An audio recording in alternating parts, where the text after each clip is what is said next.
Bapak Ibu dengar suara saya? Dengar, Pak. Dengar, Pak. Dengar, Pak. Nah, saya pakai dua ini terpaksa ini kayaknya. Pakai HP, satu pakai laptop satu. Saya akan mendengar presentasi dengan HP, tapi saya akan melihat tayangan melalui laptop. Silakan Bapak Ibu, kelompok 1, Pak Lianus dan kawan-kawan. Ya, Pak.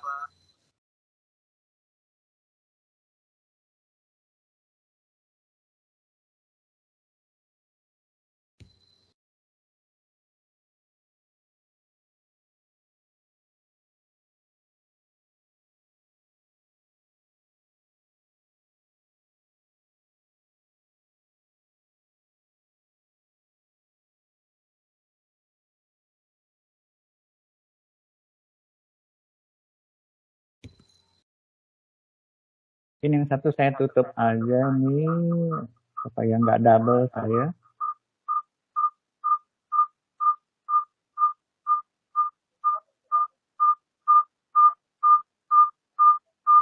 Itu muncul ya Bapak Ibu.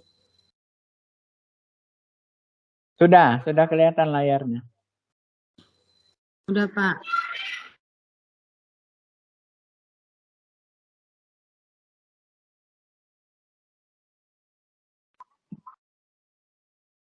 Muncul ya. Sudah Pak, sudah. Oh ya. Sudah jelas.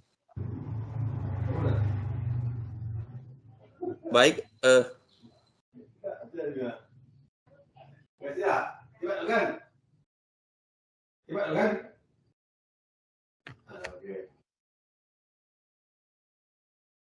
Mungkin bisa dibuat layarnya apa? Slideshow saja, Pak.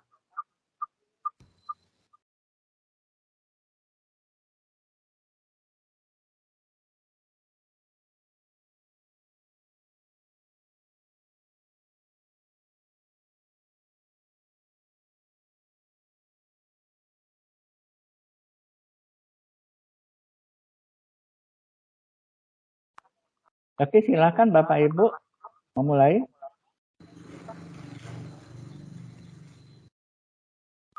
Baik, selamat pagi semua Bapak Ibu. Selamat pagi, Pak. Nah, ini kami dari kelompok 1 menyampaikan tugas kelompok tentang ringkasan modul 3 MPDR 5201 perencanaan dan pembiayaan pendidikan. Ini kelompok 1 ini kami 4 orang, yaitu yang pertama ketua Lasria Saribultom, kemudian anggotanya Lianus Cebua, Ramna Sinaga dan Hasna Doharni.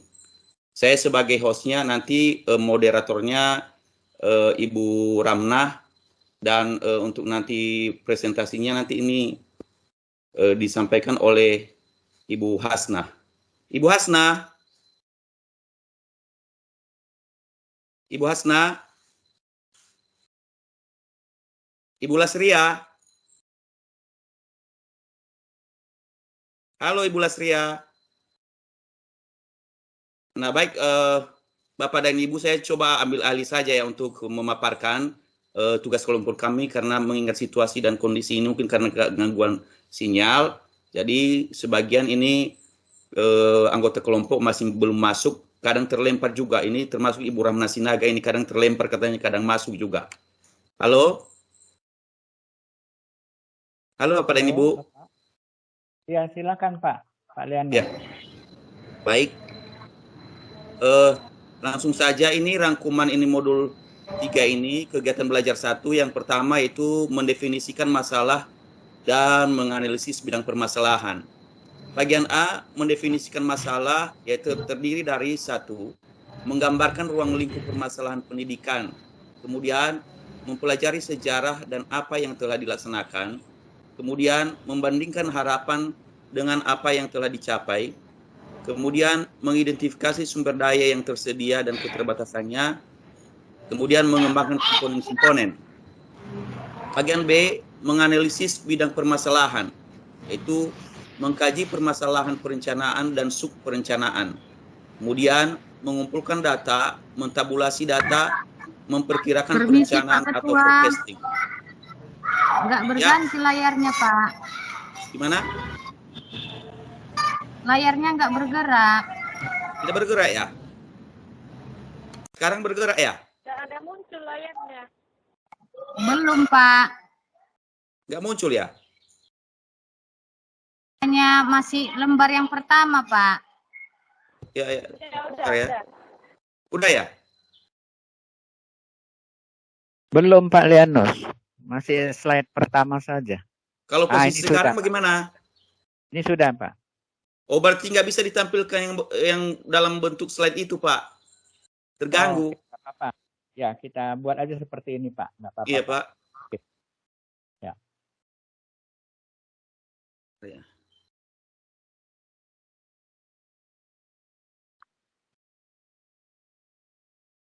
Jadi saya lanjutkan di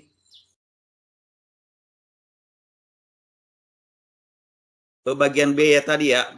Bagian B menganalisis bidang permasalahan, yaitu mengkaji permasalahan perencanaan dan subperencanaan, mengumpulkan data, mentabulasi data, memperkirakan perencanaan atau forecasting.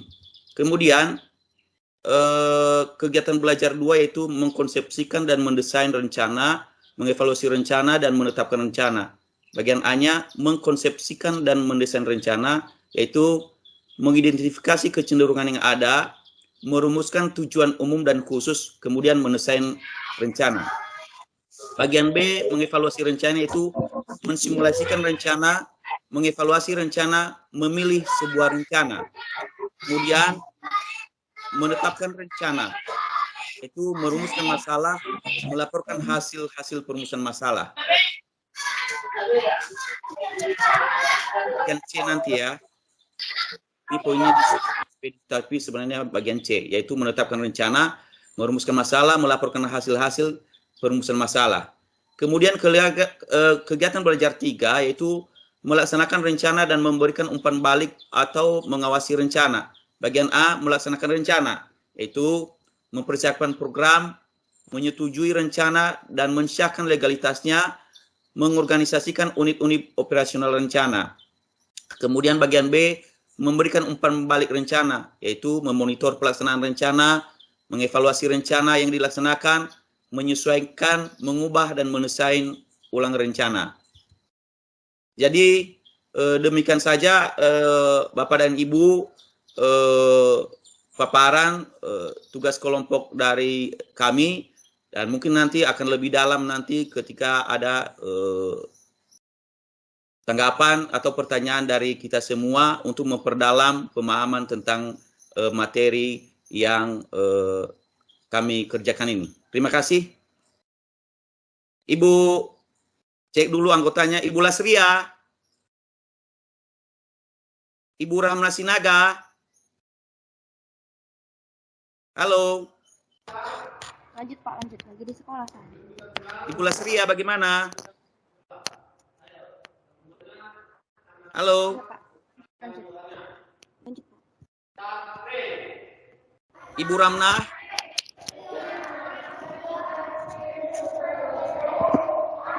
Ibu Hasna. Baik Bapak dan Ibu, sambil menunggu juga teman-teman yang lain yang masih ini masalah jaringan ini saya lihat. Sambil menunggu saya coba ambil alih saja dulu, jadi mohon dimaklumi nanti kalau ada banyak kurang-kurangnya. Setelah saya sampaikan apa hasil kerja kelompok kami, saya berikan kesempatan untuk memberikan tanggapan atau pertanyaan dalam termin pertama untuk 3 orang dulu. Kami berikan kesempatan. Disilakan.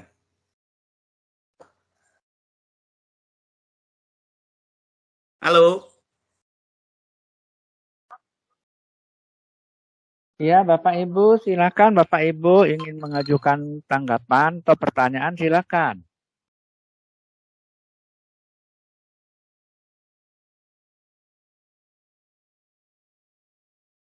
Baik, dari sini Pak Jibuang, Pak Ya. Ketua.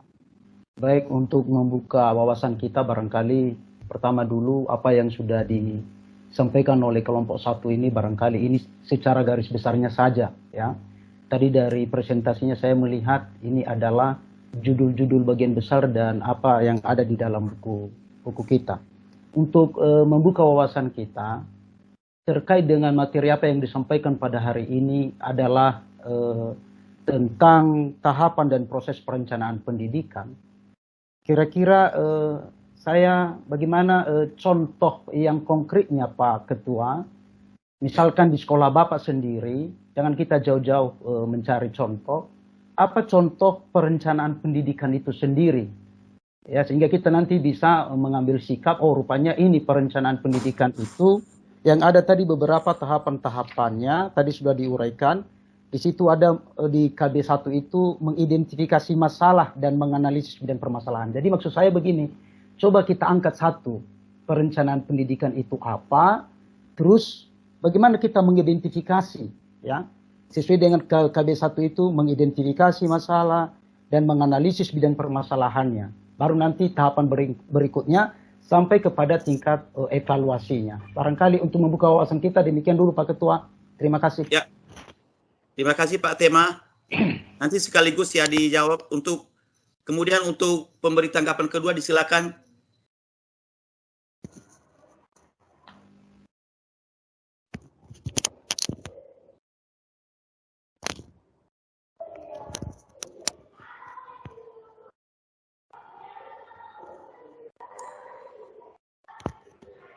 Mungkin Pak izin kita langsung tanggapi saja bagaimana? Oh ya, silakan Ibu Lasria. Udah masuk Ibu Lasria, syukur, alhamdulillah. Silakan Ibu Lasria, ditanggapi langsung dulu untuk biar cari situasi. Silakan Ibu Lasria untuk menanggapi pertanyaan dari dan tanggapan dari Bapak Tema. Siap. Pertama, saya mau ucapkan salam dulu, selamat pagi buat kita semua. Mohon maaf juga baru bisa mengaktifkan mikrofon karena saya kondisinya sedang di sekolah dan sedang tatap muka begitu. Jadi ada piket, kita harus ada 2 sesi, ada piket untuk tim prokes begitu. Jadi harus cuci waktu begitu. Ini lagi pergantian sesi, sebenarnya lagi jaga piket juga, tapi saya curi-curi waktu sebentar supaya bisa ikut diskusi kuliah kita pada hari ini. Baik, terima kasih sudah mengambil alih bagian dari moderator kita, Bapak. Kemudian untuk sesi selanjutnya adalah untuk menanggapi daripada pertanyaan dari Bapak Tema. Terima kasih atas respon dari Bapak Tema atas hasil diskusi dari kelompok 1 mengenai tahapan perencanaan daripada pembiayaan pendidikan. Nah, secara garis besar, topik daripada modul 3 yang kita rangkum pada kelompok 1 ini adalah tentang tahapan perencanaan pada pembiayaan. Secara umum, dia ada 7 tahapan, begitu. 7 tahapan yang diklasifikasikan menjadi 23 proses, begitu. Nah, untuk menanggapi pertanyaan dari Bapak Tema, apa contoh perencanaan pembiayaan pendidikan, begitu ya? Contoh aplikatifnya dalam dalam perencanaan itu gitu. Nah, sebenarnya secara langsung ataupun secara kasat mata proses perencanaan pendidikan itu adalah diaplikasikan dalam sebuah tadi bilang RKAS gitu ya, yang diaplikasikan di sekolah atau diterapkan di sekolah. Kemudian jika kita lihat tahapannya secara garis besar, sebenarnya prosesnya cukup panjang. Namun untuk mengaplikasikannya, seperti yang saya bilang tadi, itu diterapkan dalam bentuk pembiayaan, bisa juga diterapkan dalam pembiayaan dana bos gitu.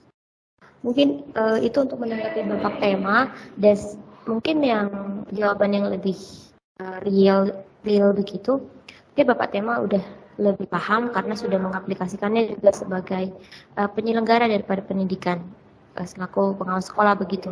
Artinya sudah di tahapan mengevaluasi daripada tahapan begitu. Jadi kita sebagai pelaksana dan Bapak Tema selaku pengawas ataupun yang mengevaluasi. Mungkin demikian respon dari saya. Boleh ditambahi dari teman-teman bagian daripada kelompok 1. Saya juga memberikan kesempatan kembali kepada Bapak Ketua bisa memberikan tambahan respon. Demikian, terima kasih Bapak Lianus, saya kembalikan. Nah, baik, terima kasih Ibu Lasria sudah menanggapi apa yang sudah ditanyakan dan ditanggapi oleh Bapak Tema. Ya, tentu jadi tentu apa yang sudah disampaikan oleh Ibu Lasria itu adalah memang bentuk-bentuk yang memang sudah kita bisa kita jelaskan dan yang sudah kita alami di sekolah, yaitu contoh perencanaan itu di sekolah, yaitu yang kita bahas misalnya setiap awal tahun, yaitu dalam bentuk RKS ya. RKS, jadi rencana kegiatan sekolah, tentu konsekuensinya itu ada pembiayaan. Jadi selama ini kan dalam penerapannya, ini maksudnya ini mungkin dalam penerapannya yang kita laksanakan, kita melaksanakannya dan mengutamakan yang menjadi skala prioritas dalam kebutuhan-kebutuhan sekolah. Ya, jadi kalau memang ada hal-hal penting yang lainnya, misalnya dalam perencanaan, misalnya yang di luar dari rencana, tentu ada juga pembahasan selanjutnya bagaimana solusi terbaik, tentu akan dibicarakan bersama di sekolah. Terima kasih Pak Tema. Ya, terima kasih Pak. Untuk sementara bisa dipahami Pak, artinya gini, dalam perencanaan itu, contoh tadi yang diberikan oleh kelompok 1 adalah dalam rencana kegiatan sekolah. Artinya dari rencana kegiatan sekolah itu ada beberapa poin yang oleh sekolah merencanakan sesuatu kegiatan. Contohnya, artinya dari rencana itu akan ada pembahasan-pembahasan rincian terkait dengan pembiayaannya juga, bagaimana melaksanakannya dan evaluasinya. Jadi untuk sementara bisa diterima Pak Ketua. Terima kasih.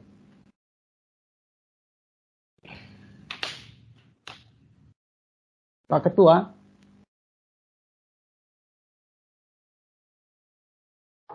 Baik, saya ambil alih kembali. Ya. Mungkin Pak Ketua ada kendala sinyal. Saya ambil alih saja. Nah, itu tadi pertanyaan untuk yang pertama. Mungkin untuk penanya kedua ini ada Ibu Fitriani ya, mengangkat tangan. Silakan Bu Fitriani jika ingin bertanya. Kami persilakan. Baik, terima kasih host yang sudah memberi kesempatan kepada kami. Mohon maaf sebelumnya, kami juga sering mematikan kamera karena kami lagi akreditasi secara online. Hari ini lagi khusus untuk Zoom untuk ekstrakurikuler dan pengajaran. Jadi menanggapi apa yang sudah disampaikan oleh Pak dari kelompok 1 tadi tentang perencanaan pendidikan ya, yang tertuang di dalam RKS. Menjadi pertanyaan kita, kami sendiri secara singkat, bagaimana, dari manakah ya kita mengambil seluruh kegiatan-kegiatan yang akan dituangkan di dalam RKS kita di sekolah kita.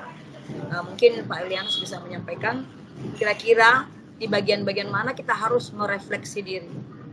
Tentu ada EDS. Jadi dari mana kita awali itu melaksanakan RKS itu sehingga kita boleh mencantumkannya nanti di RKS dan lanjut ke biaya penganggaran RKS. Terima kasih.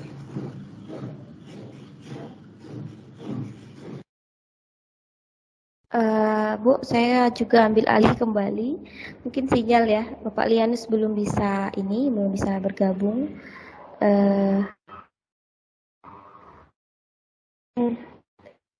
Saya ambil alih itu.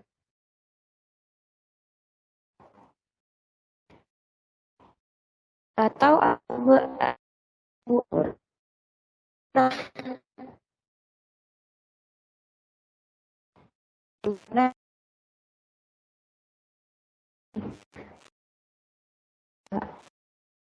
daripada kelompok 1 boleh kiranya memberikan tanggapan juga.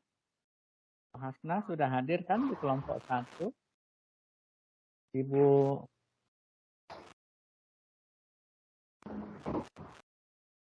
salah jaringan itu bagaimana?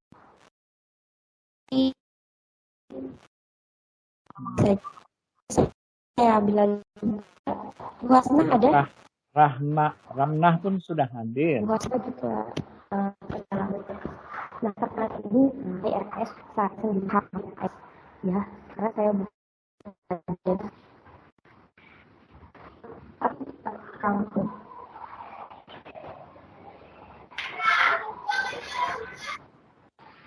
saya lanjutkan kembali ya Pak.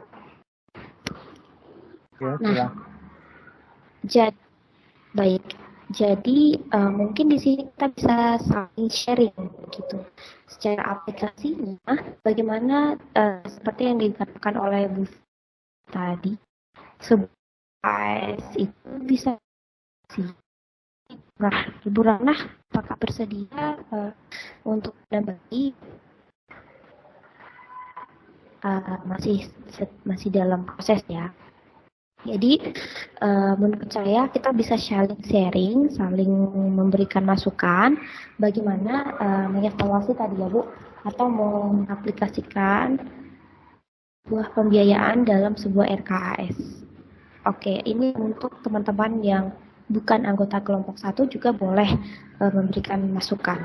Saya persilakan kepada teman-teman dari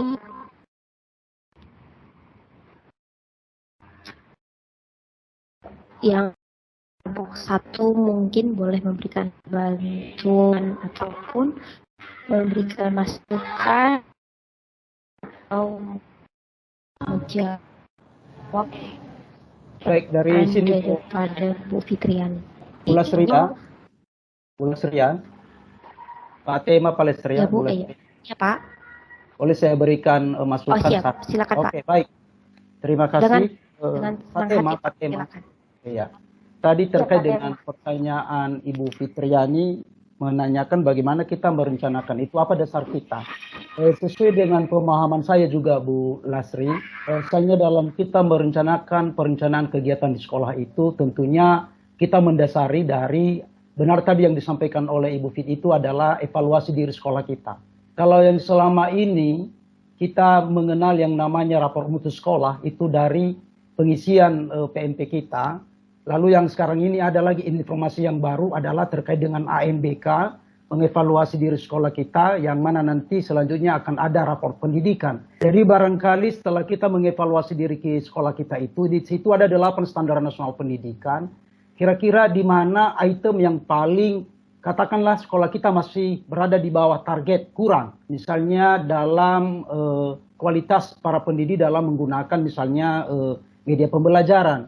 Jadi tentunya dalam perencanaan itu kita mengevaluasi diri sekolah kita, apa-apa saja yang menjadi kelemahan-kelemahan di sekolah kita. Dan ini merupakan tindak lanjut kita di sekolah dalam merencanakan itu. Artinya kita memprioritaskan itu dulu, apa yang mau kita angkat dari kelemahan-kelemahan dari sekolah kita. Barangkali menurut saya begini dulu Bu Lasri untuk sementara. Terima kasih. Baik, terima kasih Bapak Tema. Menarik sekali sebenarnya diskusi ini. Seperti kalau saya tidak salah, ini menjadi bahan diskusi kita di diskusi 6 bahwa tahapan perencanaan itu ada namanya evaluasi. Namun tadi Bapak Tema tadi mengatakan bahwa evaluasi diri sekolah itu justru menjadi awal daripada proses perumusan RKS. Namun dalam tahapan pembelajaran kita di modul 3 itu, evaluasi justru menjadi tahap yang terakhir. Nah, inilah yang menjadi membuktikan bahwa tahapan itu ternyata menjadi sebuah siklus. Jadi dia bisa menjadi di awal, bisa juga di akhir begitu. Mungkin itu Bu Fitri, Ani, kira-kira masih ada yang kurang atau masih ada yang ditanyakan? Ya, saya setuju dengan apa yang disampaikan oleh Pak Tema, bahwa untuk membuat RKS itu kita harus melihat evaluasi diri sekolah. Dan memang itu terdapat dari. Jadi saya rasa saya setuju dengan pendapat yang sudah disampaikan. Terima kasih. Baik, terima kasih Bu Fitriani. Ini saya Resti mengatakan kira-kira ingin bertanya, silakan. Ya, selamat pagi. Salam semangat untuk kita semuanya. Salam semangat, Bu. Nah, saya Haryanti Sidebang. Saya mengambil topiknya KB1. Saya ingin bertanya, mungkin ini sebagai dasar daripada modul 3 ya. Dasarnya dari modul 3. Pertanyaan saya hanya singkat saja. Ya, ketahui atau membuat satu pemikiran untuk KB1 ini menyangkut dengan perencanaan pendidikan. Bagaimana kira-kira hubungan perencanaan pendidikan atau bagaimana hakikat masalah itu dengan perencanaan pendidikan? Hanya itu aja. Terima kasih. Baik, terima kasih Bu Resti. Kalau misalnya di sini sudah ada Bu Ramnah atau teman-teman, Bapak Lianus dan Bu Hasnah yang ingin memberikan respon atas pertanyaan Bu Resti, kira-kira ada? Ya, Apakah itu Ibu sudah Ramnah sudah ada ya di kelompok 1, Bu Hasnah juga sudah ada. Silakan Bu Ramnah, apakah bersedia atau masih kendala sinyal Bapak Lianus dan Bu Hasnah? Bisa diulang lagi ya, karena saya terlempar tadi ini. Iya. Saya terlempar baru masuk Pak. lagi. Siap. Nah, ini tadi pertanyaan ketiga, Pak. Saya sudah ambil alih juga. Oh Sekarang ya, pertanyaan. mantap. Iya. Sekarang kita pertanyaan ketiga. Tadi pertanyaan kedua juga sudah direspon dari Ibu Fitriani. Kemudian pertanyaan ketiga ini mengenai modul 3 kegiatan belajar 1 mengenai mendefinisikan masalah dan menganalisis bidang permasalahan. Nah, Ibu Resti bertanya, apa hakikat permasalahan yang ingin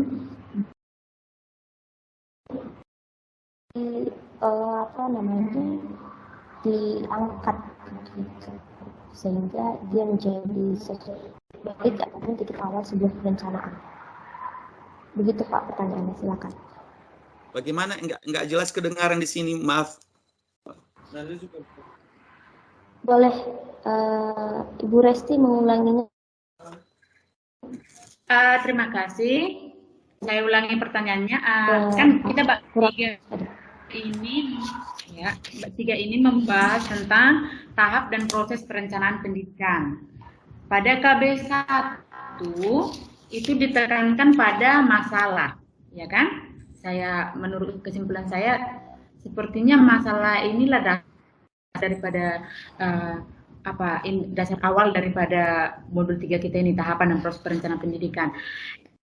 Yang mau saya diskusikan dengan kelompok 1, kira-kira bagaimanakah peranan atau bagaimanakah hakikat hubungan antara masalah itu dengan perencanaan pendidikan itu, baik daripada segi proses ataupun tahapan, seperti itu. Terima kasih. Kira-kira seperti itu pertanyaan saya, Bu. Kelompok 1, terima kasih. Ya. Iya, terima kasih Bu Resti. Itu dia pertanyaan Pak Lianus mengenai sinkronisasi. Silakan Pak. Saya coba tanggapi Bu Resti, terima kasih. Walaupun nanti kurang begitu mengena, tetapi ini kayak yang namanya diskusi kan mengalir. Tentu nanti tidak tertutup kemungkinan bagi teman-teman yang lain untuk memberikan tanggapan juga, ya, sehingga kita lebih memahaminya. Nah, saya walaupun agak sedikit samar-samar kedengaran di sini karena situasi sinyal, jadi agak terputus-putus. Saya ambil apa aja inti dari pertanyaan Ibu Resti, yaitu hubungan masalah dengan perencanaan, kan begitu? Apa hubungannya? Jadi sudah kita tahu bersama bahwa masalah itu adalah kesenjangan harapan dengan kenyataan, kan begitu? Nah, tentu kita ketika merencanakan sesuatu, ada aspek-aspek yang urgen atau yang menjadi skala prioritas yang akan kita jadikan rencana utama untuk bisa kita tindaklanjuti dan harapan kita berhasil dengan baik. Nah, terkadang kan apa yang sudah kita rencanakan tidak sesuai. Nah, di sana kan muncul yang namanya masalah, berarti kesenjangan harapan dengan kenyataan. Tentu ketika rencana kita itu tidak sesuai dengan harapan kita, maka itulah terjadi yang namanya tadi umpan balik. Itu kan kegiatan terakhir kita kan mengadakan umpan balik. Jadi umpan balik ini apa kira-kira kita merefleksikan apa kira-kira tindakan yang sudah kita lakukan, historinya bagaimana, mengapa bisa tidak sesuai dengan yang kita rencanakan.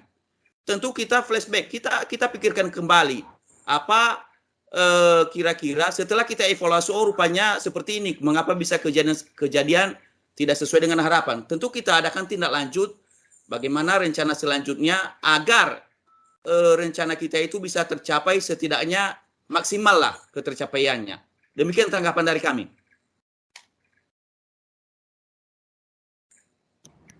Baik, sepertinya cukup jelas ya Bu. Namun saya coba sampaikan kembali bahwa mungkin ini menambahi saja bahwa bagaimana kita mau merencanakan sesuatu tanpa ada masalah begitu. Jadi kita berawal dari masalah dulu, lalu kita pikirkan langkah-langkah untuk mengatasi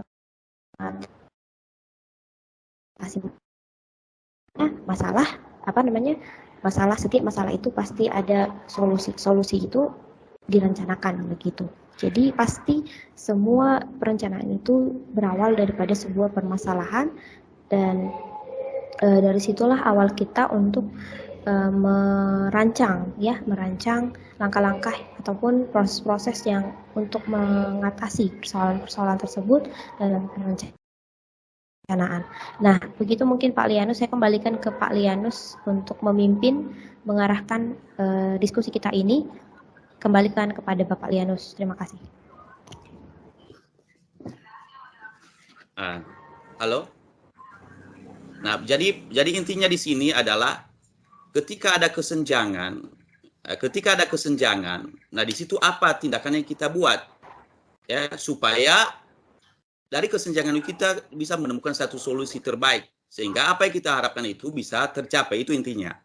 Ya, terserah apakah sebelum dilaksanakan rencana atau sesudah dilaksanakan rencana. Demikian Bapak dan Ibu. Jadi untuk termin pertama udah selesai ya, Bu Lasria? Iya Pak. Ya. Sekarang kita lanjutkan ke termin kedua. Silakan Bapak dan Ibu, termin kedua kami buka untuk 3 orang penanya atau penanggap.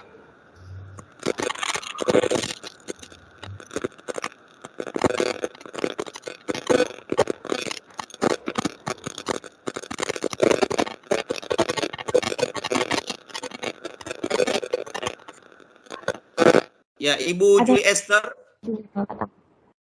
Ibu Julie Esther sudah mengacungkan tangan itu saya lihat. Iya Pak. Silakan Bu. Ada yang mau saya tanya Pak. Ya. Terima kasih kepada kelompok 1. Yang mau saya tanyakan adalah apakah masalah peserta didik, misalnya masalah anak yang belum bisa membaca, apakah masalah ini juga bisa dijadikan definisi masalah dalam modul 3 ini? Demikian Pak pertanyaan yang dari saya. Terima kasih. Ya. Lanjut untuk penanya berikutnya kalau ada.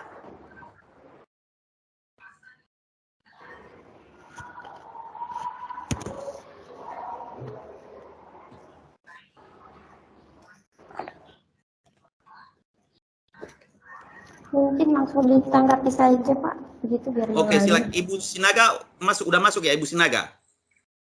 Sebenarnya sudah di dalam, tapi dari tadi juga saya panggil, mungkin masih belum terkonek sinyal Pak, atau mungkin sedang ada kegiatan yang penting begitu.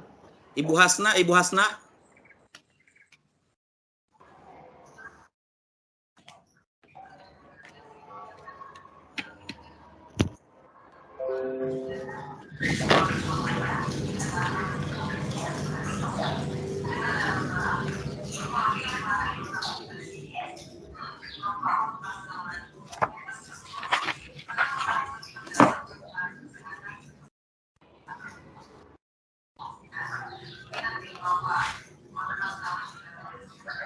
Langsung saja Pak, nanti kita kehilangan waktu karena kelompok 2 juga kan masih ada sesi juga untuk hari ini.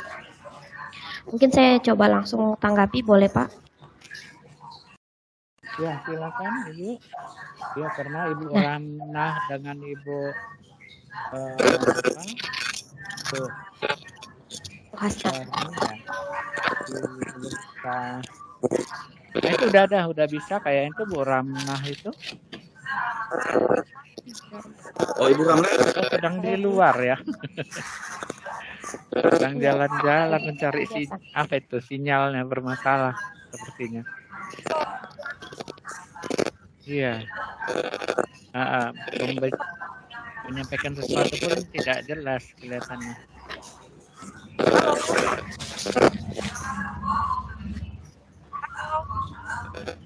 Halo? Ya, kedengaran suaranya, Ketua. Ya, kedengaran tapi apa? Nggak begitu jelas. Sepoi-sepoi ya. Terlempar Ya, macam angin sepoi-sepoi itu. Ya, saya harap ya kita maklumi bersama, terutama untuk Bapak dosen ini bagaimana lah Pak. Saya aja dari Danegau tadi 37 km mengejar sinyal di Gunung Stoli ini Pak. Iya, ya.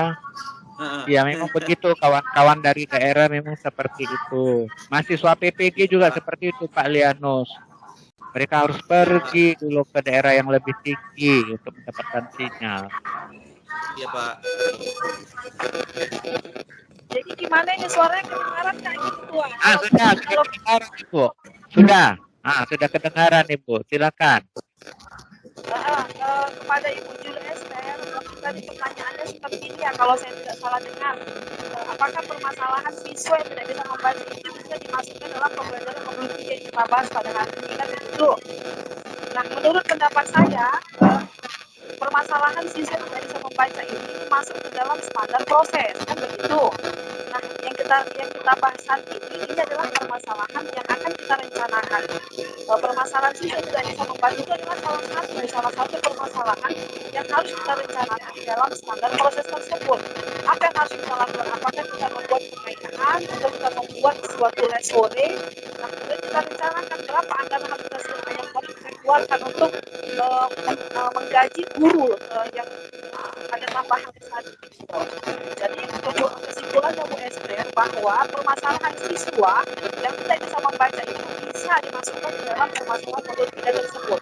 Terima kasih itu dari saya. Kalau dengar, kalau nggak dengar saya mohon maaf ya. Terima kasih Ketua. Ya. Sama-sama. Ya, Ibu Juli Esther udah bisa ditangkap jawaban Ibu Ramnah.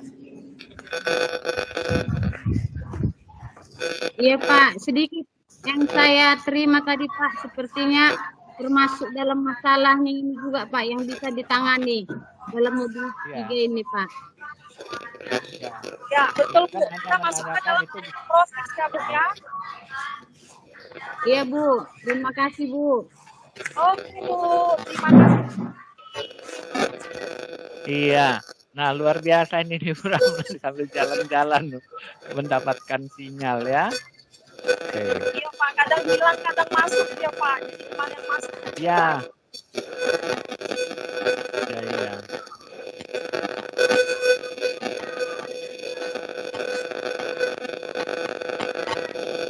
Kita menunggu pertanyaan dari 2 orang lagi ya, Ketua ya.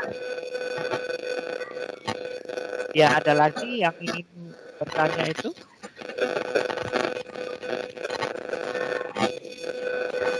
Halo Pak Lianus. Ya, siap. Halo?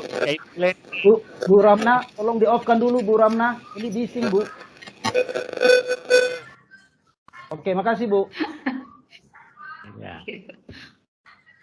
Baik, untuk apa pertanyaan Ibu Juli Esther tadi sudah terjawab ya? Ya. Sudah Pak. Jadi itu yang masalah itu tadi ya penyikapannya bisa direncanakan. Misalnya kalau ada masalah anak nggak bisa membaca, ya bisa direncanakan apa tindakan yang perlu dilaksanakan kan bisa. Walaupun kan misalnya konteksnya lebih cenderung dalam permasalahan kelas ya, permasalahan pembelajaran. Ya.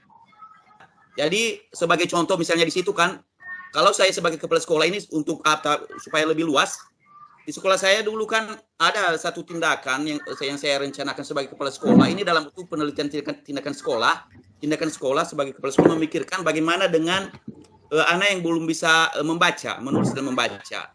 Maka di sana saya melakukan satu tindakan yaitu melaksanakan metode eliminasi. Jadi metode eliminasi ini bagian dari rencana yang saya lakukan. Metode eliminasi ini maksudnya begini. Anak-anak dari kelas 4, 5, 6 yang kemampuan menulis membacanya itu masih terlambat, kita satukan dalam satu kelas. Jadi ada guru yang menangani khusus. Kita berikan tenggat waktu selama 2 minggu. Jadi hal ini rencananya yang saya tindak lanjuti dan berhasil dengan baik. Dalam tempo 2 minggu, anak-anak yang terlambat baca tulisnya itu bisa berhasil menulis dan membaca. Dan saya berikan juga penghargaan kepada mereka supaya mereka dapat semangat dan menjadi penguatan juga bagi mereka untuk belajar lebih baik lagi. Jadi itu contohnya. Jadi apa saja bisa kita rencanakan, yang namanya juga masalah pendidikan. Apa saja bisa kita rencanakan kalau memang itu demi kebaikan ya, untuk mencari solusi. Walaupun dia dalam bentuk permasalahan kelas ya, konteksnya. Baik, selanjutnya tadi kan untuk termin kembali ini kan hanya satu orang yang sudah bertanya. Silakan kalau ada yang menanggapi lagi. Ya, itu Ibu Leni udah tunjuk angkat tangan. Oh ya, Ibu Leni, silakan Bu Leni. Terima kasih Ketua, terima kasih Prof atas kesempatannya. Mohon maaf tadi Pak, saya terlempar mati lampu di tempat saya Pak, baru ini menyala. Menumpang di rumah tetangga ini. Jadi ada sesi yang tadi saya mungkin nggak bisa ikuti mengenai pertanyaan yang sesi pertama mungkin ya. Jadi di sini kalau kurang nyambung, tolong dimaklumi ya, saya baru gabung kembali ini.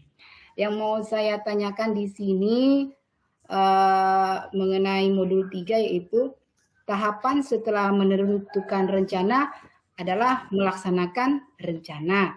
Setelah itu baru diberikan umpan balik terhadap rencana tersebut. Jadi tadi saya sudah dengarkan walaupun terputus, terpotong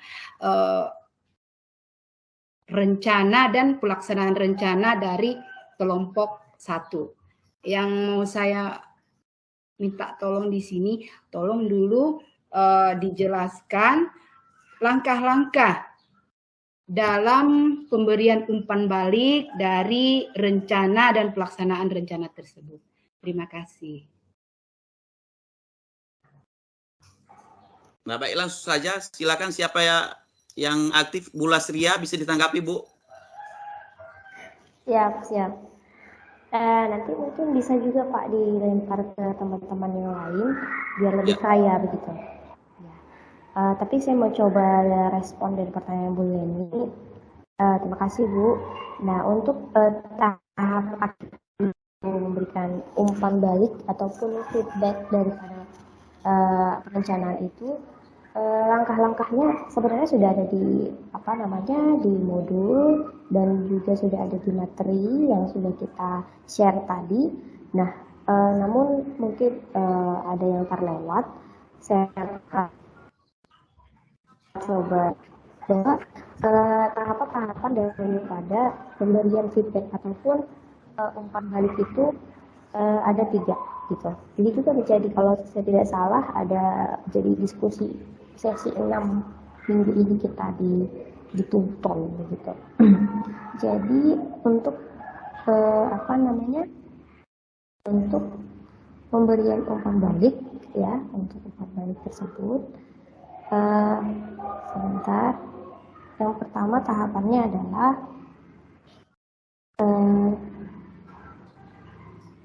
sebentar ya Bu, saya share dulu.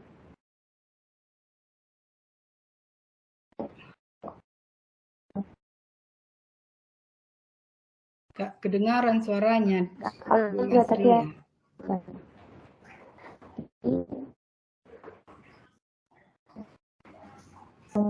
Hilang. Suaranya nggak ada. Hilang.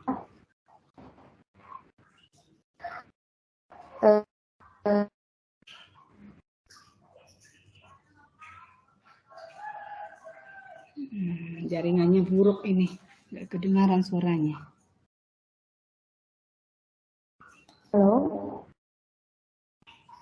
Suaranya nggak jelas. Kita mau respon, tapi tidak. Iya, sinyal ya Bu ya? Iya, suaranya kayak terbang-terbang Bu, nggak jelas.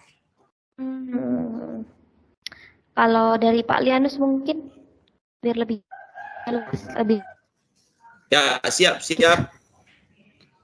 Nah, baik, ini nampak ya? Lebih dekat, kayaknya lebih enak. PowerPoint-nya nampak ya? Nggak ada, Pak. Layarnya? Enggak ya? Nggak ada. Belum, Pak. Iya ya. Bentar ya.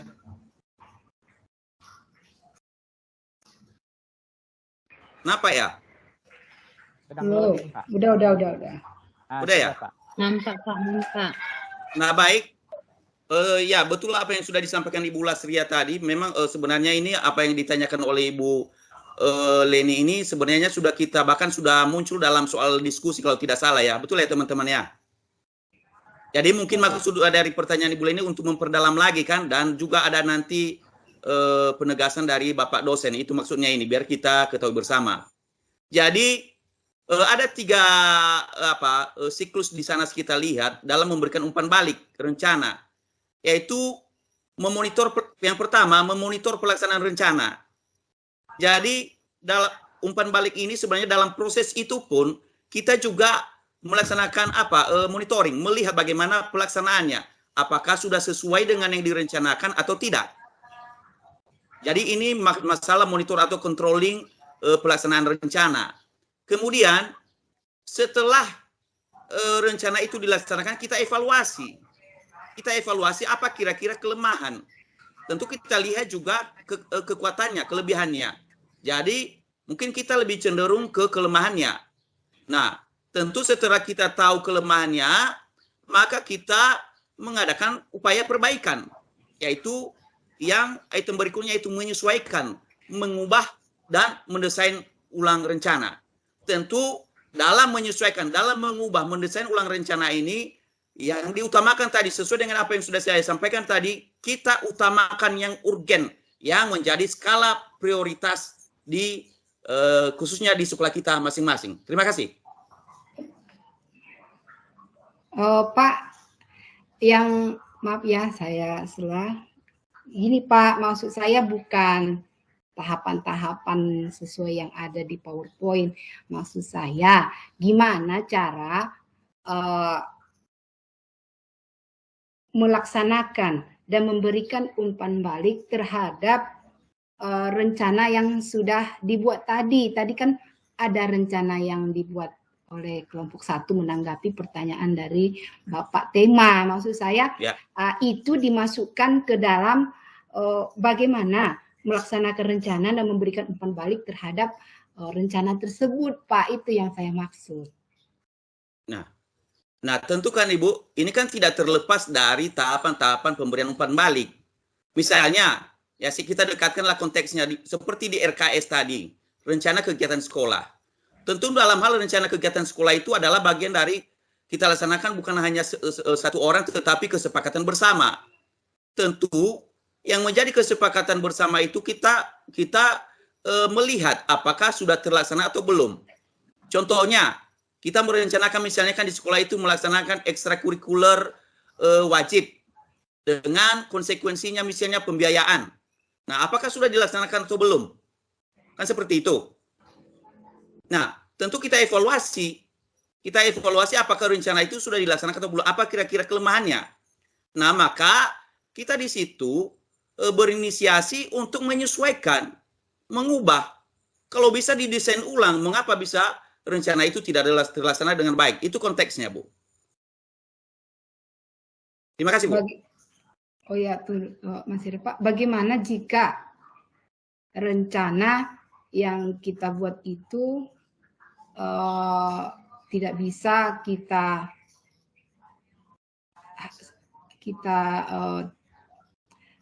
terima sesuai dengan yang kita harapkan. Jadi umpan baliknya itu mengulang atau mendesain ulang rencana itu, Pak, dengan menganggarkannya di RKAS tahun depan, begitu, Pak?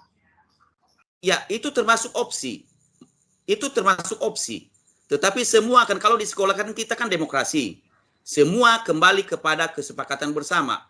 Ya, bagian warga sekolah, utamanya guru, kepala sekolah dan termasuk komite, termasuk juga yang terkait di dalamnya tentu berperan dalam hal pengambilan keputusan tentang itu. Demikian, Bu. Oke, Pak. Terima kasih, Pak. Ya, Bu, sama-sama. Baik. Selanjutnya, saya rasa tidak ada lagi ya yang memberikan tanggapan. Ya, Pak Jibua, sedikit Pak Jibua. Lagi udah bisa. Pak Asori tadi satu sepertinya. Oh, Pak Asori yang ya. terakhir. Pak Asori satu lagi yang terakhir. Kalau ya. Pak Tema sudah dapat bagian tadi. Enggak, Pak Asori dulu lah. yang terakhir kalau bisa. Ya.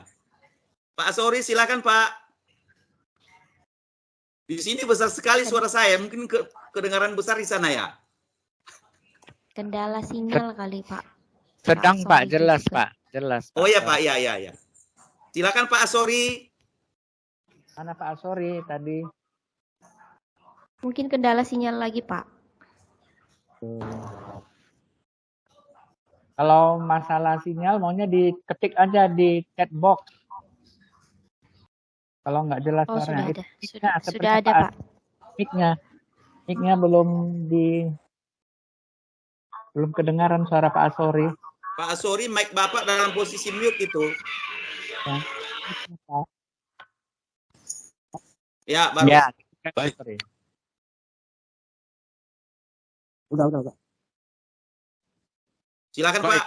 Terima kasih, Pak Lompatu. Pertama dulu kita sudah tahu jelas dan yang menjadi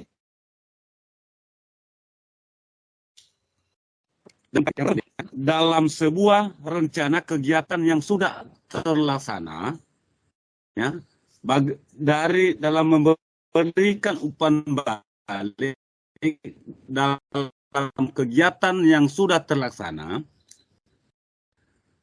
tentang tahapan evaluasi kegiatan.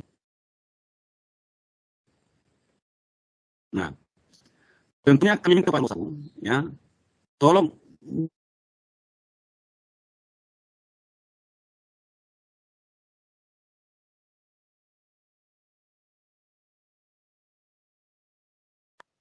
berikan ya contoh ya bagaimana kita menggunakan itu jaringan mana.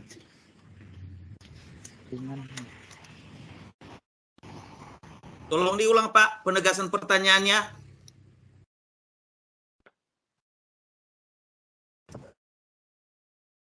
Oh, baik, Pak. Begini. Langsung saja karena ada salah suara satu Bapak kegiatan putus. Yang telah kita laksanakan, ya kan? Tentunya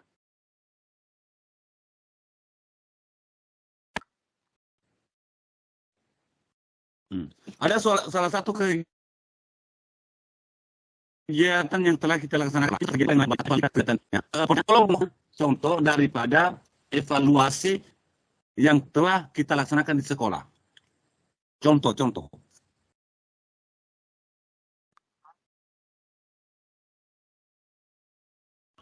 Mungkin saya bisa tanggapi langsung, Pak. Iya, silakan. Ya, Ibu Lasria sudah tanggap dengan pertanyaan Pak Asori. Kalau saya belum. Udah. Oh, silakan, Iya, Bu Lasria. Jadi mudah-mudahan nanti tidak begini. Berbeda. Oke. Kira-kira begini, tadi pertanyaan Bapak Asori itu dalam tahapan evaluasi itu, kira-kira apa contohnya di sekolah yang sudah dilakukan begitu? Contohnya begitu, Pak. Itu kan Pak pertanyaan Bapak Asori? Iya, Bu, iya. Iya, benar. Nah, kesempatan ini mungkin bisa dilempar ke anggota ke teman-teman yang lain, Pak. Jangan hanya kita yang menjawab, misalnya teman-teman yang juga jadi penyelenggara ataupun pengelola sebuah kebijakan, menjadi seorang yang berperan dalam membuat perencanaan tersebut, dalam proses perencanaan tersebut. Namun kalau bisa saya mungkin mau jawab, kalau tahapan evaluasi itu biasanya kalau saya tidak salah itu di tingkatan yang di bagian yang dikendalikan oleh pengawas sekolah. Jadi di sekolah memberikan LPJ begitu, LPJ kemudian pengawas sekolah memberikan evaluasi kepada sekolah tersebut atas LPJ yang diberikan. Ataupun itu mungkin dalam bentuk dana BOS ya, contohnya dalam dana BOS. Mungkin ada contoh yang lain, mungkin bisa ditambahi teman-teman yang lain yang lebih kaya, agar lebih kaya begitu pengalamannya. Demikian mungkin Pak Lianus, terima kasih, saya kembalikan. Ya Bu. Bagaimana Pak Asori?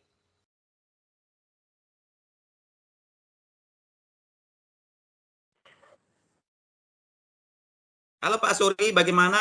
Ibu Lastria sudah menanggapi pertanyaan Bapak? Oke, terima kasih. Intinya sudah Pak, sudah. Baik. Oke. Ya, barangkali Bapak Ibu kelompok 1 sudah bisa merangkum atau menutup sekaligus supaya kelompok 2 bersiap-siap untuk menyajikan PPT-nya. Baik Pak, silakan saya berikan kesempatan kepada Ibu Ketua, Ibu Lastria untuk merangkum hasil. Silakan Ibu Ketua kelompok. Ya iyalah wajar, Ibu Ketua kan. Silakan Ibu Ketua untuk merangkum hasil presentasi kita pada saat ini. Terima kasih Bapak Lianus sudah mengarahkan diskusi kita dengan baik.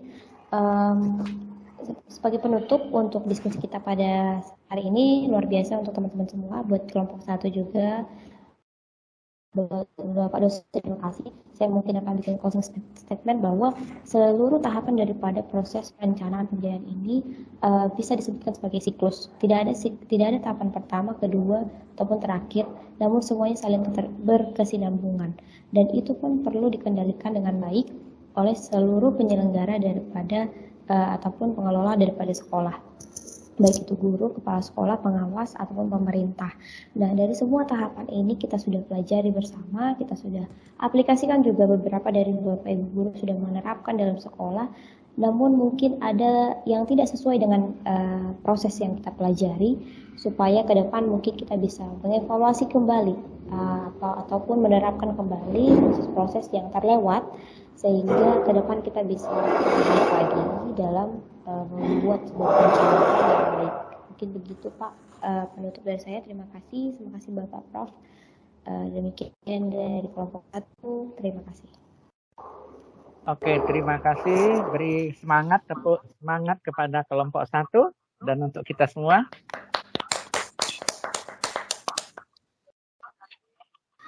Baik, kita persilakan kelompok Pak Asori ini ya, kelompok 2.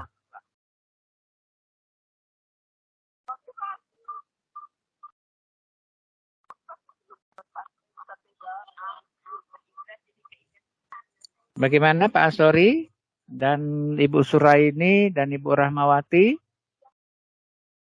Silakan mempersiapkan PowerPoint-nya.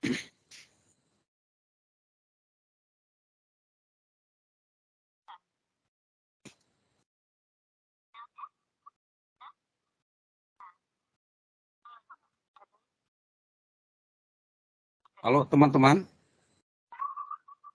Ya.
Pak Asori, tidak kedengaran Pak Asori.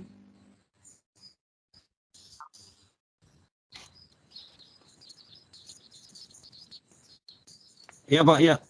Ntar biar saya buka dulu Pak. Siapa yang akan tampil itu?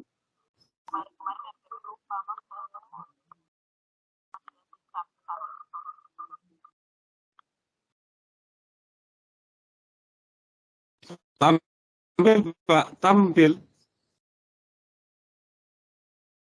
Halo Bapak Ibu. Belum kelihatan Pak.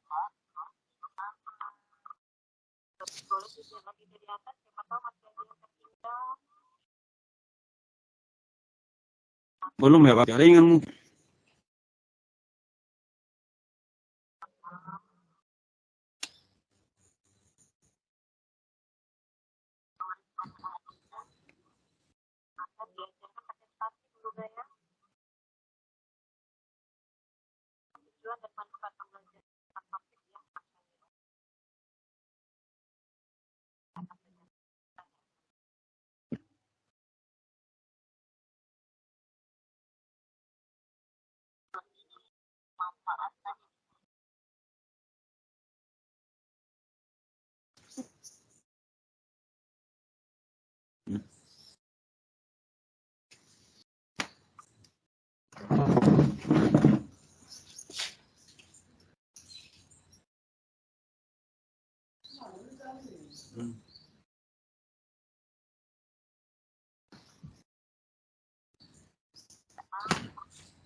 Iya, sudah kelihatan.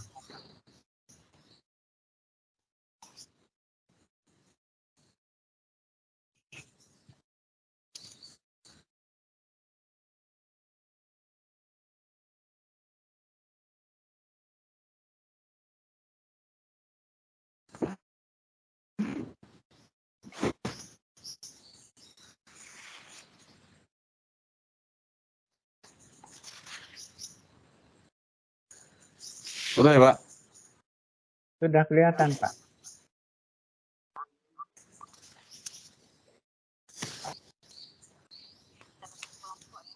Udah. Baik, terima kasih Pak Prof. Kami dari kelompok 2 akan mempresentasikan kegiatan kami, kerja kelompok kami, yang mana kami dari kelompok 2 dalam modul 4, pendekatan model, metode, dan teknik perencanaan pendidikan.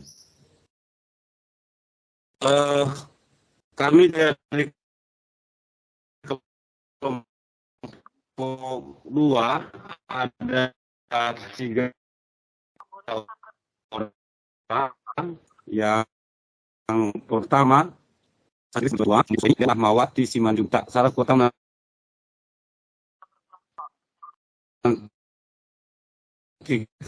kalau ada teman-teman kok sudah di dalam. Pertama dulu kami telah membahas, yaitu adalah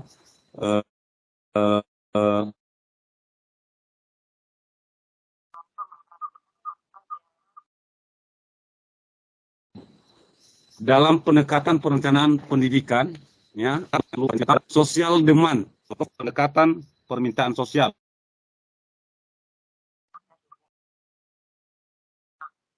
Menupakan yang sifat tradisional.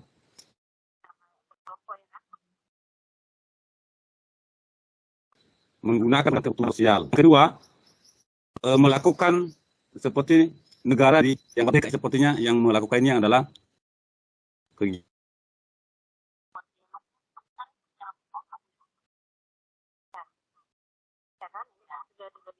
kegiatan pembelajaran secara tradisional. Yang kedua,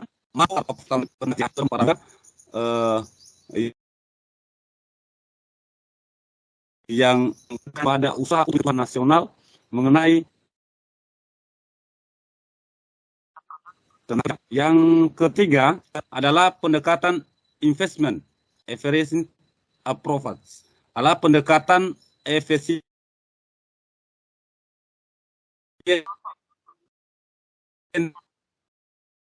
biaya. Pendekatan ini berorientasi pada konsep investment dan yang adalah pendekatan berdasarkan pendekatan pengurusi. Yang keempat,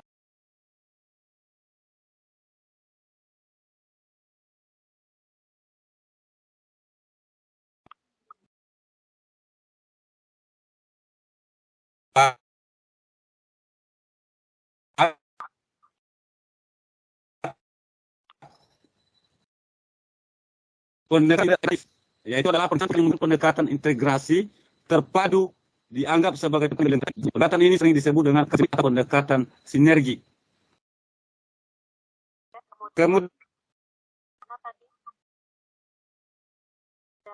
Kemudian setelah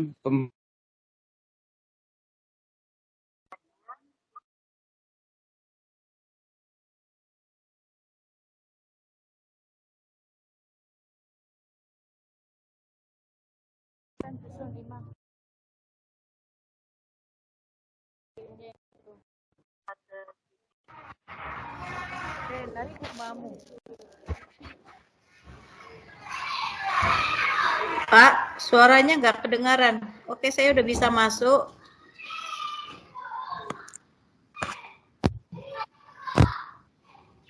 Atau saya aja, Pak? Pak Lauli.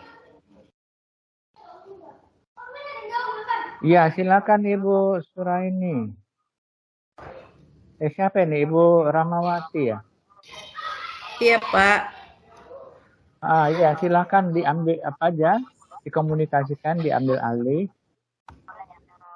Siapa ini? Ibu Suraini atau Ibu Rahmawati? Ibu Rahmawati yang? Iya, Pak. Silakan aja. Karena memang tidak perencanaan pendidikan. Terus putus, tidak kedengaran.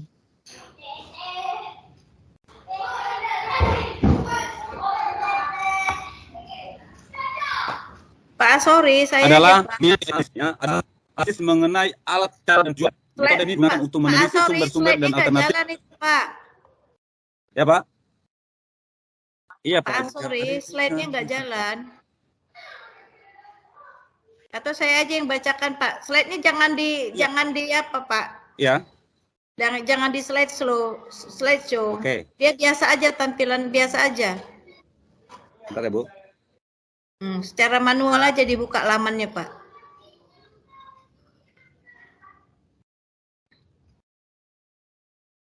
Udah, Bu. Belum, Pak, belum jalan.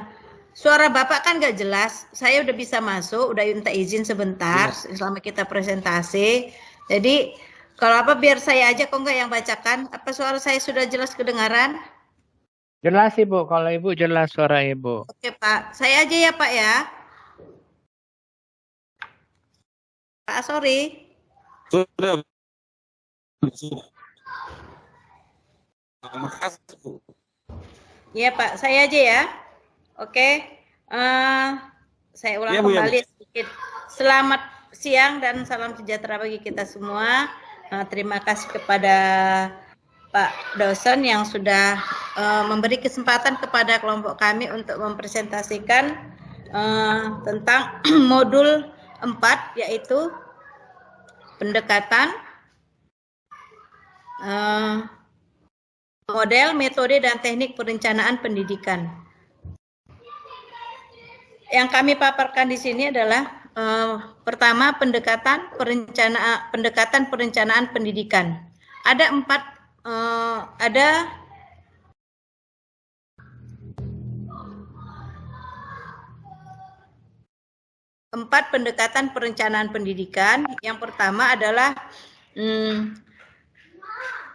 pendekatan permintaan sosial atau social demand approach.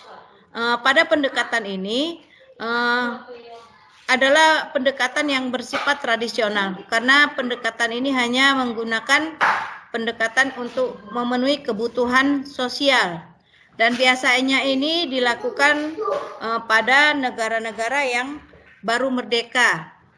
Berikutnya adalah pendekatan ketenaga kerjaan yang dalam hal ini yaitu pendekatan yang mengarahkan kegiatan pendidikan pada usaha untuk memenuhi kebutuhan nasional mengenai tenaga kerja atau manpower. Jadi dalam hal ini difokuskan pada ketenaga kerjaan, ketersediaan tenaga kerjanya. Berikutnya yang ketiga adalah pendekatan efisiensi biaya atau investment efficiency approach.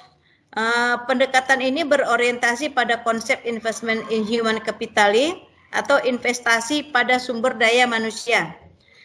Selanjutnya pada pendekatan ini sering dikatakan juga pendekatan yang dibahas tentang untung ruginya gitu. Yang keempat adalah pendekatan integratif. Pendekatan ini perencanaan pendidikan yang menggunakan pendekatan terintegrasi atau terpadu dan dianggap sebagai pendekatan yang lebih lengkap dan lebih relatif baik dari ketiga pendekatan sebelumnya. Pendekatan ini sering juga disebut dengan pendekatan yang sistematik atau pendekatan yang sinergik. Pada bahasan berikutnya adalah model perencanaan pendidikan. Model perencanaan pendidikan terdiri dari model perencanaan komprehensif, yaitu model perencanaan yang berdasarkan prinsip-prinsip komprehensif. Banyaknya dimensi yang dipertimbangkan dan pendekatan yang menekankan cara berpikir sistem. Kedua, model target setting, yaitu setiap pekerjaan perencanaan dan penyusunan rencana melibatkan pengaturan target yang akan dicapai sehingga target menjadi pertimbangan dalam menentukan alternatif perencanaan. Yang berikutnya, yang ketiga, yaitu model costing, yaitu model perencanaan yang mendasarkan pada pemahaman nilai ekonomik, yaitu bentuk berupa uang dari sumber-sumber tertentu yang besaran biayanya dituntut memiliki keterkaitan dengan tingkat pencapaian mutu hasil pendidikan. Selanjutnya adalah model PPBS atau Planning, Programming, Budgeting, dan Sistem. Berdasarkan pada berpikir sistem, pendekatan sistem dan analisis sistem. Selanjutnya yang dibahas adalah metode dan teknik perencanaan pendidikan. Untuk metode dan perencanaan pendidikan, yang pertama mean ways and analysis, yaitu analisis mengenai alat, cara, dan tujuan. Metode ini digunakan untuk meneliti sumber-sumber dan alternatif untuk mencapai tujuan. Yang kedua, input-output analysis atau analisis masukan dan keluaran. Metode ini dilakukan dengan mengadakan pengkajian terhadap interdependensi dan interdependensi sebagai komponen masukan dan keluaran dari suatu sistem. Metode ini digunakan untuk menilai alternatif proses transformasi. Yang ketiga, econometric analysis atau analisis ekonometrik. Metode ini menggunakan data empirik, teori ekonomi, statistika untuk mengukur perubahan kaitan ekonomi. Yang keempat, cause effect diagram atau diagram sebab akibat. Metode ini digunakan dalam keadaan perencanaan dengan menggunakan sekuen hipotetik untuk memperoleh gambaran tentang masa depan. Metode ini cocok untuk perencanaan yang bersifat strategis. Selanjutnya, yang kelima, metode Delphi. Tujuan metode Delphi menurut Nanang Fata untuk menentukan sejumlah alternatif program. Menurut Sujana digunakan untuk menghimpun keputusan tertulis yang diajukan oleh calon peserta didik atau para pakar yang tempat tinggalnya tersebar dan mereka tidak dapat berkumpul atau bertemu muka dalam keputusan ini. Yang keenam, heuristik, yaitu prosedur penelitian ilmiah. Metode ini mengeksplor isu-isu dan untuk mengakomodasi pandangan yang bertentangan atau tidak pasti. Metode ini didasarkan atas seperangkat prinsip dan prosedur yang mensistematiskan usaha pemecahan masalah. Yang ketujuh, life cycle analysis atau analisis siklus kehidupan. Metode ini untuk mengalokasikan sumber-sumber dengan memperhatikan siklus kehidupan mengenai produksi, proyek, program, atau aktivitas. Yang kedelapan, value added analysis atau analisis nilai tambah. Digunakan untuk mengukur keberhasilan peningkatan produksi atau pelayanan. Selanjutnya adalah teknik perencanaan pendidikan. Terdapat diagram. Dalam diagram ini menggambarkan tentang kegiatan terperinci dari suatu kegiatan. Yang kedua, waktu memulai sikap kegiatan dan lamanya kegiatan tersebut. Yang berikutnya adalah diagram milestone, diagram struktur perincian kerja yang menggambar unsur-unsur fungsional suatu proyek dengan keterkaitannya secara fungsional. Struktur ini dibuat berdasarkan pemecahan struktur proyek yang disusun secara hierarkis. Contoh diagram milestone. Berikutnya adalah PERT atau PRT dan CPM.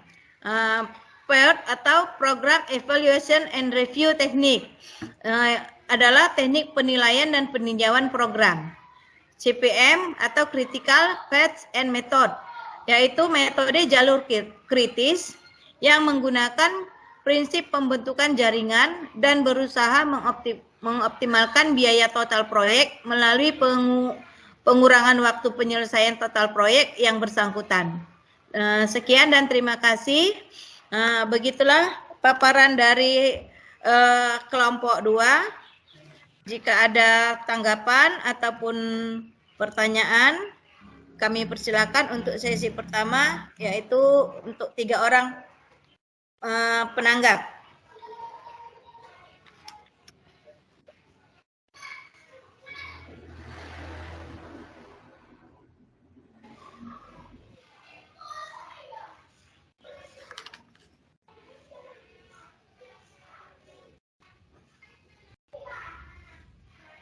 Silakan rekan-rekan.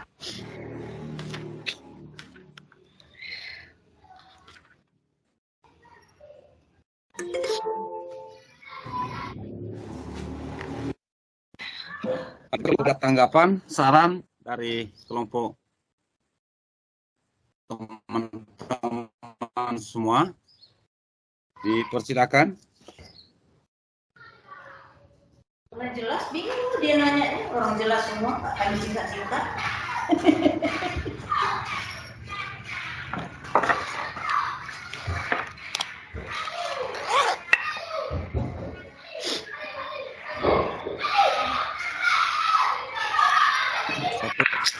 Baik, kan Bu tadi Ibu Rotwa. Bu Hotmaida sudah tunjuk tangan itu. Terima kasih Pak. Terima kasih buat kelompok 2 yang telah memberikan kesempatan kepada saya. Saya di sini ingin memberikan pertanyaan yang berhubungan dengan pendekatan perencanaan pendidikan. Bahwa dalam perencanaan pendidikan itu kita harus bisa menentukan pendekatan apa yang kita gunakan. Jadi di sini yang ingin saya tanyakan adalah dalam pendekatan perencanaan pendidikan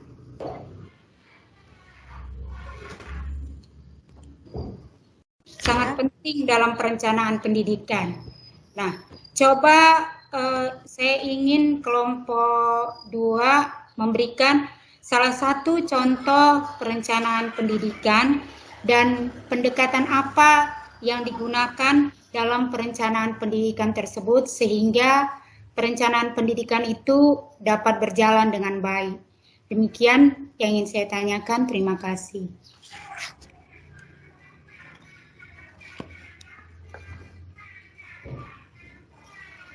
Coba Ibu diperjelas Bu pertanyaannya. Ibu Anmaida. Oke Bu, saya ulang kembali ya. Ya. Bahwa pendekatan perencanaan pendidikan itu sangat penting dalam perencanaan pendidikan. Nah, yang ingin saya ingin sampaikan ke kelompok 2, coba diberikan salah satu contoh perencanaan pendidikan dan pendekatan apa yang digunakan di dalam perencanaan pendidikan tersebut. Contohnya dalam ruang lingkup sekolah.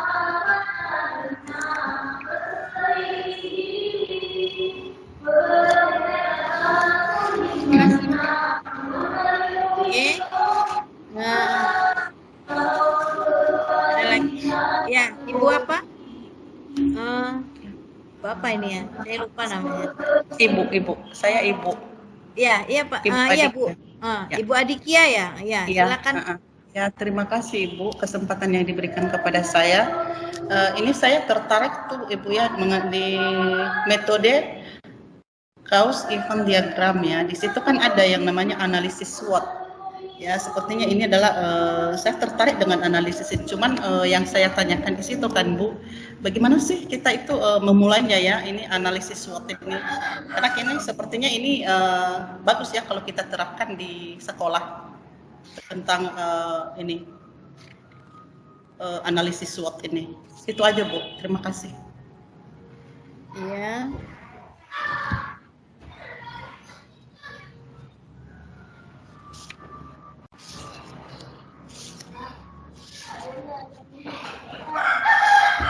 Tentang metode. Ya. Cukup 2, kita cukupkan 2 dulu.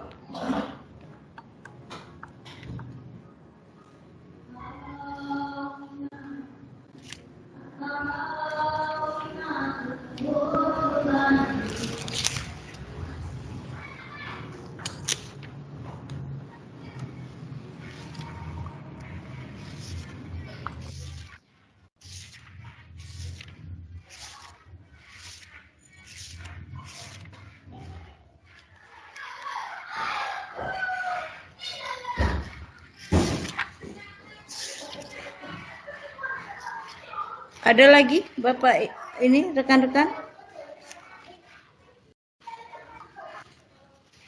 Metode.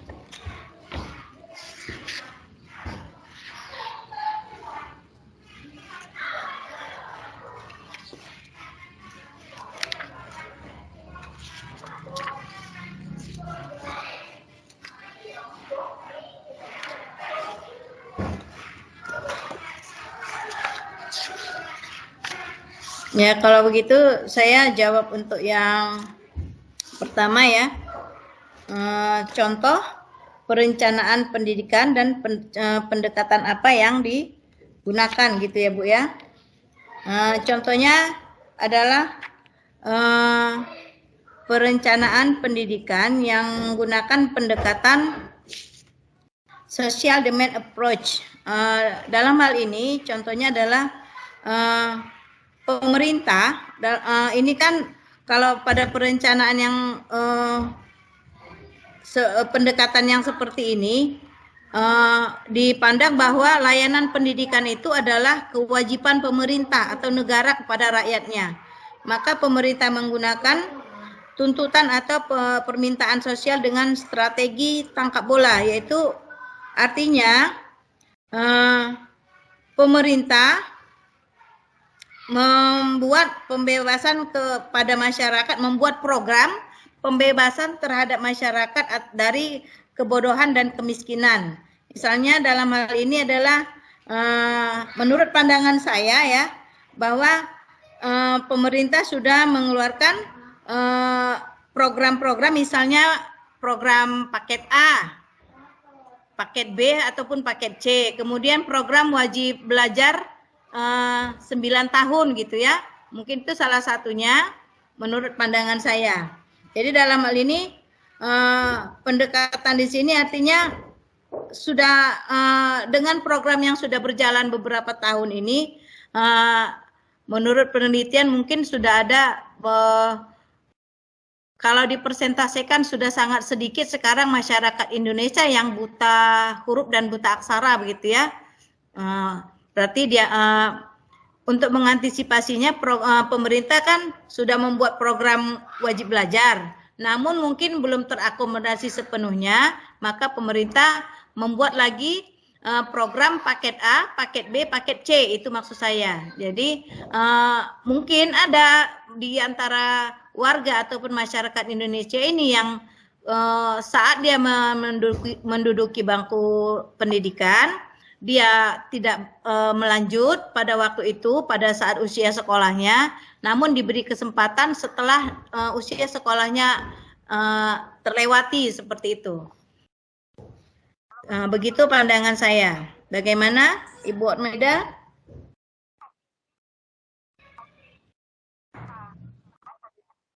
Terima kasih Bu. Itu berarti tadi contohnya pendekatan permintaan sosial, bahwa itu pendekatan yang digunakan program oleh pusat gitu ya Bu, terhadap kebutuhan seluruh masyarakat Indonesia, mana kebutuhan yang penting, seperti itu ya Bu? Iya Bu. Jadi makanya itu program wajib belajar itu kan untuk seluruh masyarakat Indonesia. Wajib belajar 9 tahun. Bisa Ibu? Terima kasih Bu buat tanggapannya, buat masukannya. Nah, untuk pertanyaan nomor 2 dari Ibu Adikia tadi, yaitu tentang metode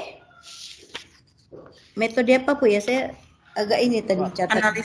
Analisis SWOT Ibu. Oh, analisis SWOT ya. Nah, untuk rekan-rekan yang ini Ibu apa? Saya persilakan dulu, jangan saya aja maunya yang ngomong kan. Silakan Pak Asori atau Ibu Suraini.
Ya, silakan itu Ibu Suryani, Pak Asori.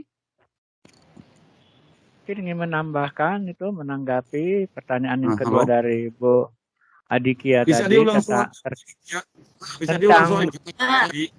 metode analisis SWOT. Iya Pak. Halo Pak. Ya halo. Ini tadi Pak, di sini kan ada metode analisis SWOT. Jadi saya itu tertarik melihat metode ini. Jadi yang saya tanyakan itu Pak, di sini kan tidak di dalam modul kita kan tidak ada penjelasan gimana kita menerapkan metode ini di dalam perencanaan pendidikan. Oke, saya Pak menanggapi. Ya, terima kasih Ibu. Maksudnya Ibu tadi mungkin ini untuk ini adalah langkah atau strategi dalam menerapkan metode cause effect diagram Bu.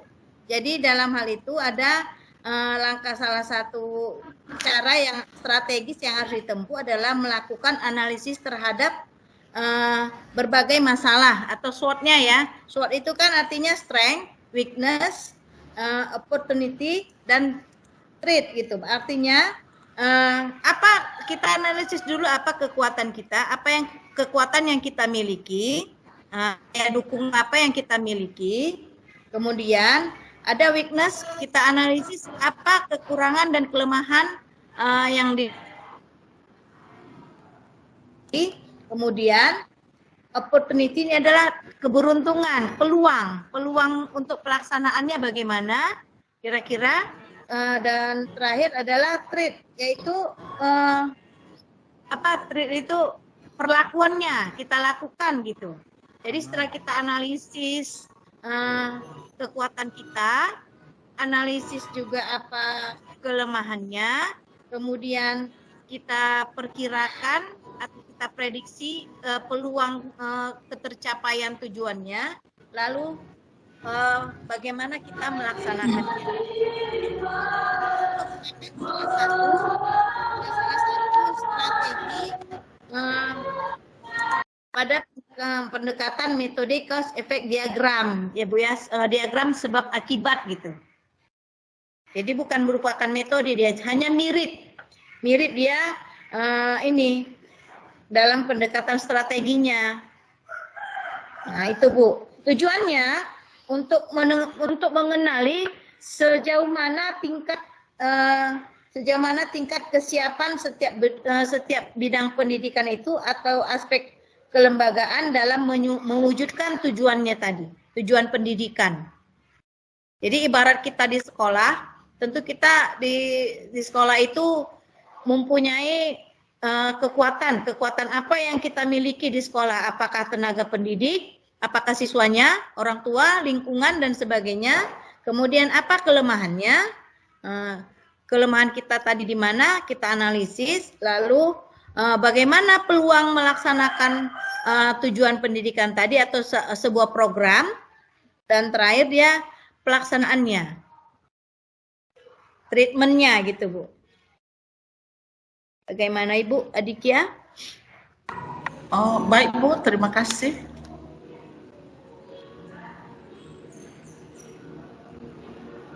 Sampai pukul 11 Ibu. Ya Pak. Sudah hampir pukul 11 ya Pak. Ya selanjutnya bagaimana Pak? Ya kami serahkan kembali kepada, dan kami tutup ya Pak ya presentasinya ya Pak. Baik rekan-rekan sekalian, berhubung dosen sudah mengingatkan mengenai waktu, karena keterbatasan waktu, kami sudahi presentasi kami dari kelompok 2. Terima kasih atas tanggapan, saran, dan perhatiannya kepada Bapak dosen. Terima kasih juga atas kesempatan dan bimbingannya. Selanjutnya kami serahkan kembali kepada Bapak. Terima kasih Pak.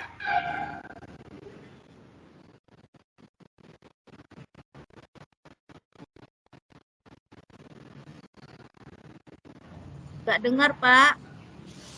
Ya, terima kasih banyak Bapak Ibu kelompok 1 dan kelompok 2. Apresiasi saya terhadap Bapak Ibu yang berusaha keras ya untuk tetap melaksanakan kegiatan kita pada hari ini, walaupun kelihatannya jaringan kurang mendukung bagi beberapa di antara kita ya. Nah, ada yang sudah bisa juga bergabung tetapi tidak bisa merespon, ada yang sudah bergabung berbicara tetapi suaranya tidak terdengar ya, belum lagi layarnya juga tidak bisa bergerak dan sebagainya. Namun demikian Bapak Ibu sudah berusaha dengan baik. Jadi saya mohon sebelum saya lupa, Bapak Ibu yang sudah presentasi, nanti tolong PowerPoint-nya dimasukkan ke grup kita ya, dikirimkan ke grup kita untuk yang kelompok 1 dan kelompok 2. Sudah itu mengingatkan tugas kita, ada yang itu yang dari saya, mohon dikirimkan kepada saya secara japri. Kemudian mengingatkan lagi tugas-tugas yang ada di LMS, walaupun bukan saya penilainya, mungkin untuk yang diskusi-diskusi, Bapak Ibu dianjurkan sekali untuk tetap berdiskusi. Kemudian ada satu yang saya perhatikan, walaupun bukan saya penilainya, ada jawaban-jawaban Bapak Ibu itu harusnya seperti diskusi, tidak mutlak itu Bapak Ibu mendiskusikannya, harus menjawabnya panjang lebar misalnya, tergantung dengan pertanyaannya, inisiasinya. Seperti yang saya katakan, Bapak Ibu bisa menanggapi jawaban dari kawan-kawan, tetapi Bapak Ibu, oh ya saya sangat setuju, tapi Bapak Ibu berikan sedikit tanggapan Bapak Ibu terhadap jawaban itu, sehingga nanti akan mendapat nilai yang lebih baik. Kemudian terhadap tugas-tugas, perhatikan benar instruksi. Ya, benar-benar diperhatikan instruksi yang diberikan oleh pihak UT. Seperti tugas 1 itu adalah Bapak Ibu disuruh menjawab, kemudian ada juga di akhir dari petunjuknya itu Bapak Ibu harus membuat rangkuman gitu ya. Nah, kalau tidak dibuat rangkuman dari jawaban Bapak Ibu, itu nilainya nanti sudah ditentukan oleh LMS-nya, tidak bisa melampaui nilai yang sudah ditetapkan, ya seperti itu. Seandainya memberikan penjelasan terhadap pertanyaannya, diikuti dengan rangkuman, maka penilaiannya bisa mendapat nilai maksimal seperti yang ditetapkan oleh pihak UT yang sudah mereka buat di LMS-nya. Nah, kalau hanya menjawab penjelasannya saja, nah nilainya sudah ada nilai maksimumnya. Demikian juga kalau tidak ada jawaban daripada rangkumannya misalnya. Jadi mohon Bapak Ibu diperhatikan.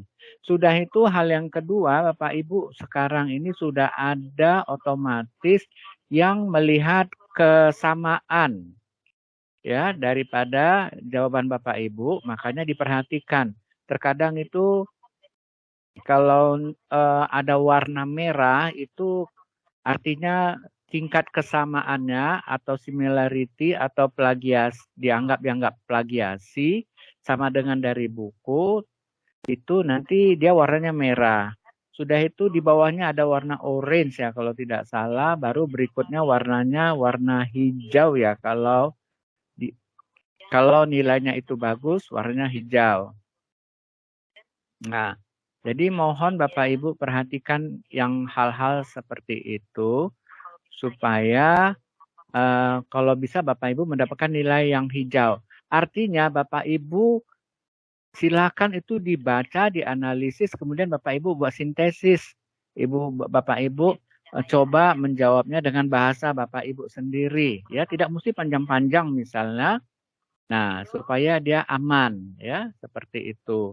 Nah, kalau tidak, nanti nilainya tidak bisa maksimal. Itu udah terprogram. Itu model yang terbaru untuk tahun ini mulai. Kalau tahun yang lalu-lalu belum ada sistem cek similarity-nya itu. Ya. Jadi kami nanti bisa, walaupun bukan saya yang menilai misalnya ya. Nah, ada kalau mengenai tugas 1, 2, 3 itu saya yang menilai. Jadi saya anjurkan kepada Bapak Ibu coba dicermati lagi soal-soal yang diberikan. Ya, terutama petunjuk mengerjakannya supaya jangan Bapak Ibu merasa nanti terugikan gitu ya. Supaya jangan sampai terugikan. Oke.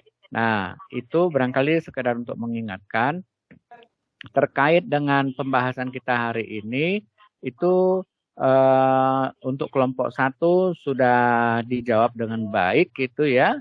Karena memang Bapak Ibu adalah pelaksana penyelenggara pendidikan, sehingga Bapak Ibu sudah sangat jelas memberikan tanggapan-tanggapan terhadap pertanyaan dari kawan-kawan. Bahkan ada juga kawan yang memberikan tambahan lagi ya.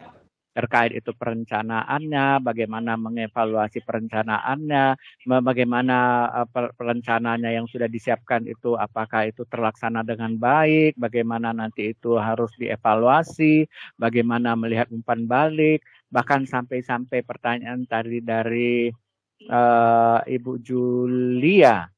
Bahkan seandainya ada anak yang belum bisa membaca itu bagaimana? Nah, ternyata itu juga bisa diprogramkan. Contoh yang sangat realitas itu ya direalisasikan oleh Pak Lianus tadi, bahkan itu mempekerjakan atau memberdayakan seseorang yang mumpuni di bidang membaca sehingga anak-anaknya tadi katanya sudah bisa membaca dalam waktu 2 pekan. Itu luar biasa. Nah, kalau pengetahuan yang saya pernah tahu juga, tapi memang ya di luar itu ya, mereka itu justru melibatkan orang tua murid gitu ya. Nah, kalau kita di Indonesia ini kayak sepertinya tidak pernah saya dengar ya, saya belum tahu. Apakah mungkin di sekolah swasta itu ada seperti itu? Jadi melibatkan orang tua, parental involvement namanya. Ya, jadi orang tua yang punya waktu itu secara bergantian diminta jadwalnya untuk membantu siswa-siswa yang bermasalah dalam membaca. Jadi mereka punya ruangan namanya reading recovery room. Ruangan yang memang dipakai untuk membantu siswa-siswa yang terlambat dalam membaca atau mempunyai masalah dalam membaca. Jadi orang tua murid ini tidak mesti dengan anaknya, pokoknya siapa saja yang punya masalah, nah sudah ada jadwalnya secara bergantian. Itu untuk membantu ya. Nah ya memang karena mereka negara maju itu ya luar biasa ya kesediaan mereka. Bahkan untuk program-program tertentu misalnya ada topik terkait dengan misalnya tentang profesi ya, ada topik tentang profesi. Nanti ditanya itu profesi-profesi orang tua murid itu, bahkan nanti diminta kesediaan orang tua murid waktunya, waktu luangnya untuk hadir ke sekolah untuk langsung ya memberikan informasi tentang profesi orang tua ini sehingga tanya jawab, dan itu juga sangat menstimulus anak-anak, memotivasi anak-anak sehingga mereka bersemangat untuk menjadi seseorang nanti di kemudian harinya. Nah, kemudian